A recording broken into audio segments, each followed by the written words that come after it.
मस्त कलर पण आलाय बघू शकता कांद्यांना. आणि आपण कांद्यांना चिरा पाडल्या त्याच्यात सगळं मसाल्याचे लवंग, मिरीचं, आलं, मिरचीचं सगळी टेस्ट गेलेली आहे.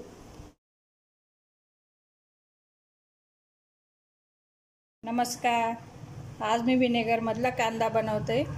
रेस्टॉरंट स्टाईल सिरकेवाले प्याज म्हणतात त्याप्रमाणे.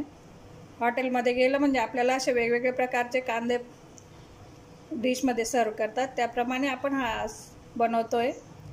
थोडंसं क्रंची आणि आंबट तिखट याप्रमाणे आणि कलरफुल पण दिसतो, त्याच्यामुळे असं खावंसं वाटतं. आपण ज्याप्रमाणे ताटात खिचडीसोबत किंवा बिर्याणीसोबत कांदे, लिंबू, मीठ टाकून घेतो, त्याप्रमाणे हा कांदा खूप असा क्रंची लागतो. आणि थोडासा मसालाही त्याच्यात आपण वापरतोय.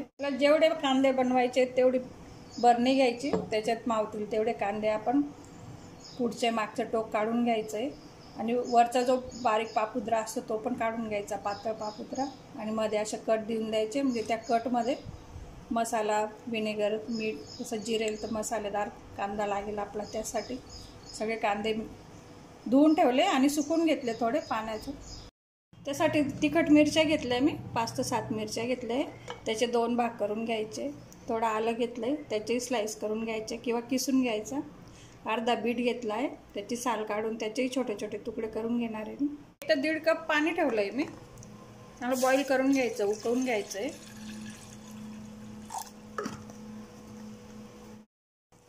पाणी गरम झालं आहे. मी 1 टेबलस्पून साखर घातली, त्याच्यात 2 टेबलस्पून मीठ,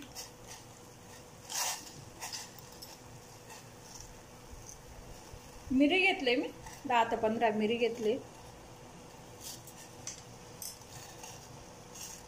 4 ते 5 लवंगा घेतलाय.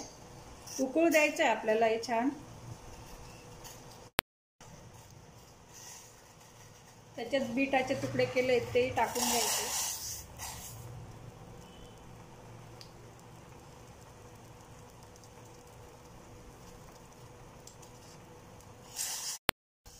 एक चांगली उकळ येऊ द्यायची आहे. बीट शिजवायचं नाही आपल्याला, पूर्ण बॉईल करून घ्यायचं आहे. गॅस बंद करते. थंडगार होऊ द्यायचं आपल्याला हे सिरप.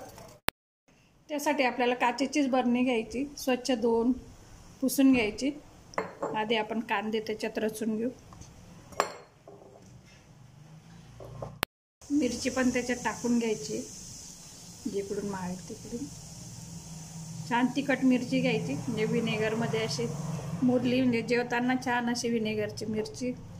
आणि मिरचीची चव उतरते कांद्यामध्ये. एकदा करून बघायचं सिरकेवाले प्याज. आल्याचे तुकडे,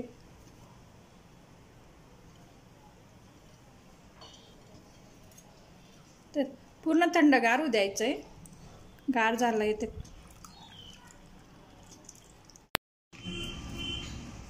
विनेगर घेतलं आहे मी, व्हाईट विनेगर आहे ते 1 कप घ्यायचं आपल्याला.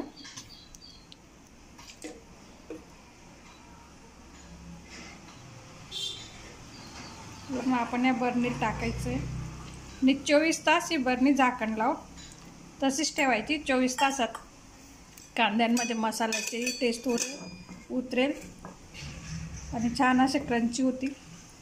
24 तास अशीच बरणी ठेवून द्यायची. बाहेर फ्रीजमध्ये न ठेवता बाहेरच ठेवायची. 24 तास झाले. आपलं सॅलड विनेगरच्या मसाल्यात बुडवलेलं मस्त कलर आला आहे बघू शकता. 24 तास झाले. मस्त कलर पण आला आहे बघू शकता कांद्यांना. आणि आपण कांद्यांना चिरा पाडल्या त्याच्यात सगळं मसाल्याचे लवंग, मिरीचं, आलं, मिरचीचं सगळी टेस्ट गेलेली आहे. आणि विनेगरमुळे क्रंची होतं, कांदा क्रंचीच राहतो. 15 दिवस आपण याचा वापर करू शकतो कांद्यांचा. किंवा हे जरी आपण संपलं सॅलड, त्या पाण्यामध्ये अजून एकदा आपण टाकू शकतो कांदे, मिरची पण छान अशी विनेगरची. झालं तयार आपलं विनेगरमधलं सॅलड कांद्यांचं.